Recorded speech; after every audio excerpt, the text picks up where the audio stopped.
Welcome to the Nevis Newscast for Friday, April 1st, 2022. I am Bronte Swanston Hendrickson.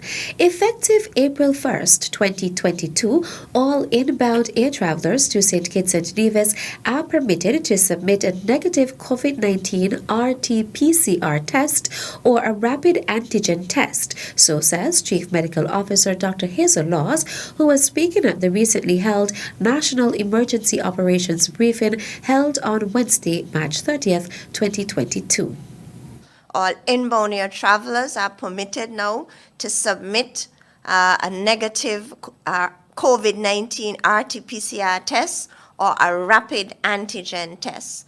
The RT-PCR test must be done within 72 hours of arrival, and the rapid antigen test must be done within a day prior to arrival in the Federation. The samples, nasopharyngeal, oropharyngeal. Please note that we are not recommending self-administered tests or home test kits. Dr. Laws gave an example of protocol when traveling to St. Kitts from the United Kingdom. If you are coming to St. Kitts from the United Kingdom, you can do the rapid antigen test within 1 day of travel and submit same before coming into the Federation. You could upload same on your KNA travel form and you'll be good to go. Chief Medical Officer of Health, Dr. Hazel Laws. The bus drivers in Nevis have put out something saying that they have increased their fares. I believe that was circulating yesterday. I can tell you that as the government, we have not authorized or agreed to any fare increase. Premier of Nevis, the Honourable Mark Brantley, made that statement on Thursday, March 31st, in response to a notice from the Nevis Bus Association that there will be an increase on passenger bus fares commencing Monday, April 4th, 2022. Short stops will be an additional 50 cents. All other destinations are an additional $1.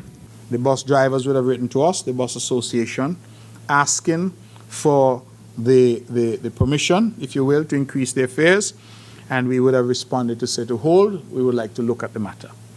I saw some press reports saying that the matter was approved in Nevis. I just want to say that the NIA has not approved any bus increase or any fare increases in Nevis, because we were looking to see how we could work with the federal government to provide this type of buffer that I'm talking about in terms of that tax, whether waive it, put a moratorium on its collection, whatever the case may be. So we thought we could provide some relief that way. But we saw that the bus drivers in Nevis put out something. I don't know if it's official, but I saw things yesterday being circulated, given the fares, the new fares for the various places. So I want to make that very clear, that this is not something that the cabinet in Nevis has approved, because we were looking at other solutions which will not pass on that burden to the traveling public. Meantime, in response to the rise in fuel prices, Premier Brantley says the government has been considering various measures to bring some relief to consumers. In the makeup of the price of gasoline per gallon, there's a dealer margin. So the dealer gets, I think it's fixed at 70 cents for every gallon of gas that is sold.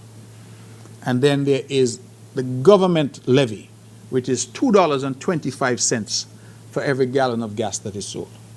And so what we have been saying is that the government ought to do something about that $2.25.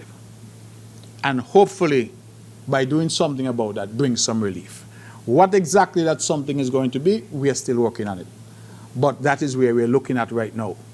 So the government could reduce or maybe forego, or whatever decision is ultimately arrived at. But that $2.25 can provide a bit of a cushion.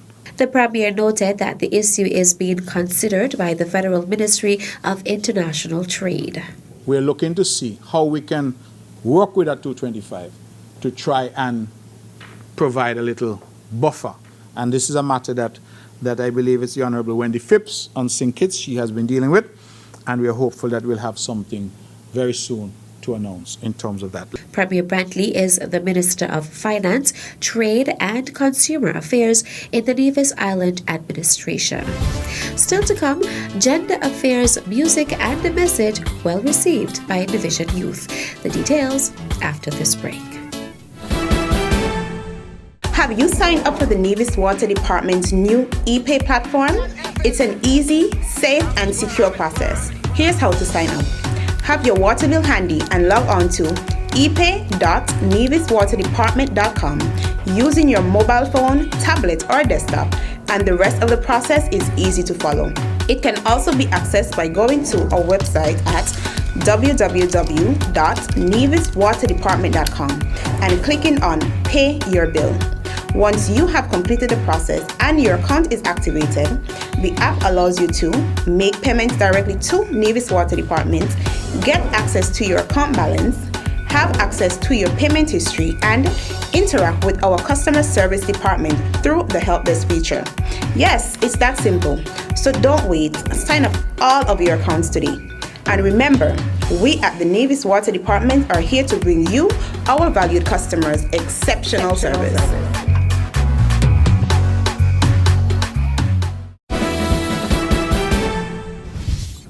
Welcome back. A ceremony was held on Thursday, March 31st to officially open the Nevis Peak and Camps River Watershed Area National Park Interpretation Center. The ceremony was hosted by the Department of Physical Planning and Environment, the director of which is Raoul Pemberton. The Conserving Biodiversity and Reducing Habitat Degradation in Protected Areas and Their Areas of Influence project in St. Kitts and Nevis had an overarching aim to improve ecosystem representation in the country's protected area system, to establish or to strengthen protected area management at key sites, as well as strengthen institutional, policy, legal, regulatory, information, and financing frameworks at the protected area system level. Two notable outputs were: one, the proposed declaration of the Nevis Peak Park and Camps River Spring as protected areas, and two, the establishment of an interpretation center to assist with the proper management of said protected areas, as well as sharing of information with the general public. Project coordinator Lilith Richards gave an overview of the project. And the building was financed through funding from the federal government and the Nevis Island Administration. The splitting of costs was 76.53% and 23.42% respectively. The full project cost was $522,351.70. The implementation time frame for the project was 15 months. And this included a date of commencement, which was 11th of April 2019. A date of satisfactory completion, which was the 24th of January 2020. The 20th of July 2020 was the final completion. That was when we had decided there were no defects. At that point in time, we would begin the handover to the ministry. And as you would have known, there was a lapse due to COVID. So we're very happy to be here to complete the process. Among those in attendance was Janelle Nisbet, Executive Director of the Nevis Historical and Conservation Society, the Honorable Spencer Brandt, Minister of Physical Planning and Environment in the NIA, and the Honorable Eric Evelyn, Federal Minister of Environment, performed the ceremonial ribbon cutting to officially open the Interpretation Center, while Deputy Governor General, Her Honor Hailita Liburd, unveiled the donor plaque of recognition demonstrating the appreciation of the people of Nevis for the assistance of the Global Environment Facility. The Nevis Peak and Camps River Watershed Area National Park is the home of an array of flora and fauna. The park also houses scenic rainforest trails and ecosystems, providing food, clean water, fresh air, and various forms of livelihoods that enhance the visitor experience. The Department of Gender Affairs culminated its celebration of International Women's Month with its Music and a Message concert on Sunday, March 27th at the Malcolm Guichard Recreational Park. The show consisted of items from various local performers, including Deli Ranks, De Jour, and Shekinah Dance Theatre. During the concert, the department hosted its own mobile talk show entitled Street Beats, interviewing members of the public to get their views on the music as well as the message being shared. You should use the message that comes from the music that you listen to and put it into like a positive way and how it would help you in your everyday lives. Because if you're going around and you're listening to music that's talking about shooting and killing, that's not very positive, and you should be listening to positive things so you could put it into practice. We need more hands on deck in order to push this department, especially our industry in music. Also in schools as well, it should be pushed more in schools where it can be visualized more as a subject as well. I realize the school in Gingerland does it as well, but I think it should be done in Charleston. But it's something to look at, and I hope that something can be placed in order to push that in terms of discipline. What can we do as women to try and have healthy relationships with the men in our community and our lives? I think that's for education, have programs that incorporate not only men, but men and women, and not women, but men and women. So it's always bridging the gaps. No matter what, just incorporate everybody, no matter the age or the sex, in everything, just incorporate them. Awesome. We could stop looking at genders and just look at everyone as an individual per se and treat everyone the same. At the end of the show, Junior Minister of Gender Affairs, the Honorable Hazel Brandy Williams, gave a review on the event. I am totally elated by the turnout, the performances, and the message that was conveyed here this evening. The Malcolm Guichard Park was on fire. It was lit, as the young people would say.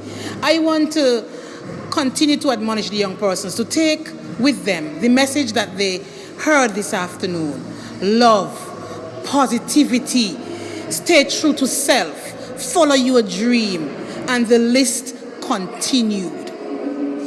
So once again, I would want to thank my team for a job well done, well executed, well planned, and everyone who was here this afternoon would walk away saying it was truly an awesome time at this venue. And that's it for this edition of the Nevis Newscast. On behalf of all of us here at the Department of Information, I am Bronte Swanston Hendrickson. Thank you for viewing.